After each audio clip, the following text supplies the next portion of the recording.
Salut à tous, alors bienvenue dans cette nouvelle vidéo. Comme vous avez pu le voir dans le titre, je vais vous donner 5 astuces pour vivre confortablement dans votre roulotte en hiver au Canada. C'est parti!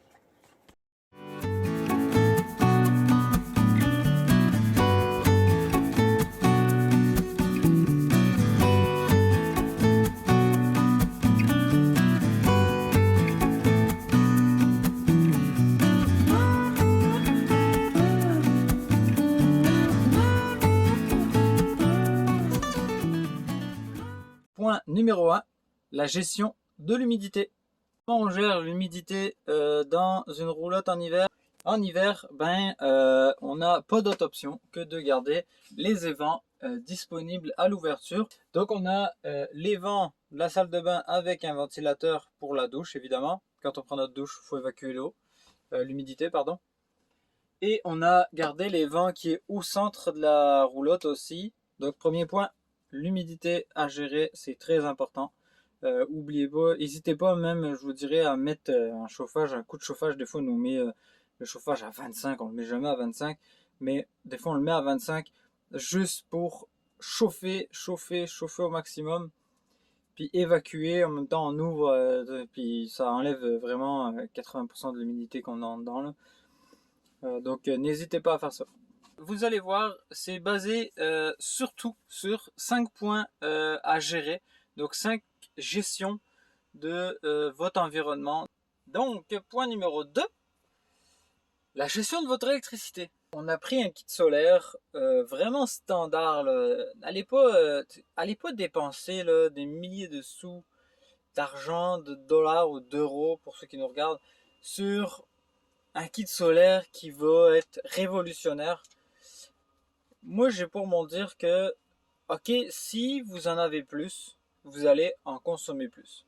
C'est sûr que si vous avez une machine à laver, si vous avez des trucs qui consomment là, des quantités astronomiques d'énergie, dans ce cas-là, je vous dirais, oui, investissez et investissez de la bonne manière parce que il vous faut de l'énergie, quoi.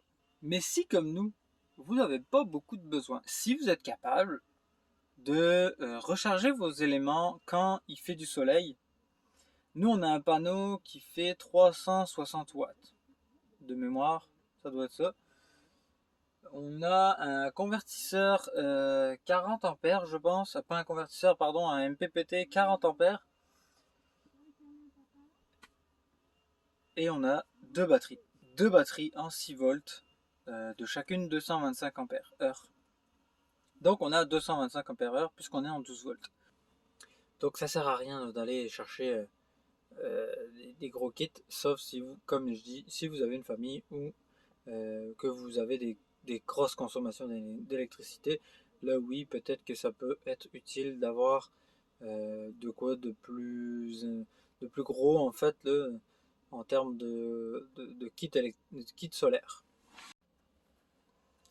Troisième point, le chauffage. Quand on a acheté la roulotte, tout était inclus dedans, okay? Y compris le chauffage que vous voyez ici qui est au propane.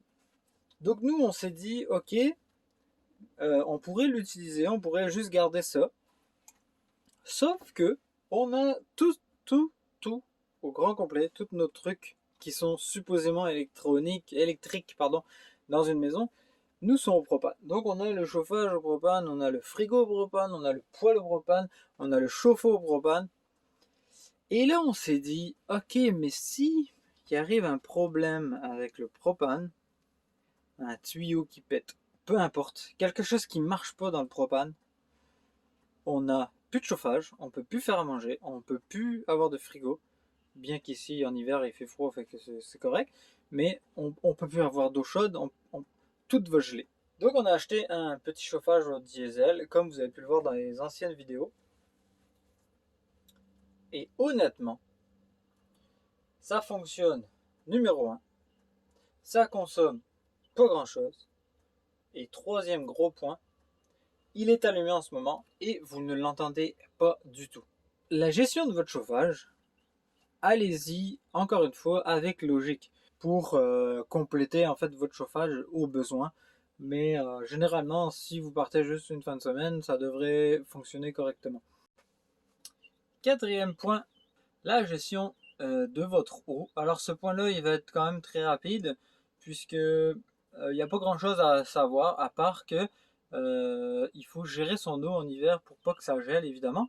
Mais c'est important quand même parce que faut apprendre à gérer votre eau et surtout gérer votre consommation d'eau. Donc la gestion de est-ce qu'il y en a assez, est-ce que je vais pas en manquer et surtout est-ce que ça va pas geler. Et donc cinquième point et non des moindres, c'est le dernier point.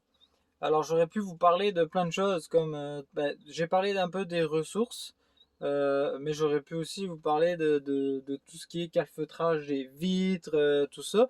Mais on va partir du principe où ça c'est un peu de la logique entre guillemets. Et mon cinquième point en fait arrive là-dessus, c'est qu'il faut être débrouillard. Alors vous avez déjà vu des gens en van life, en tout ce que vous voulez, en vie nomade, qu'ils ont des comptes Instagram avec des super belles photos, des spots à rêver, des choses comme ça.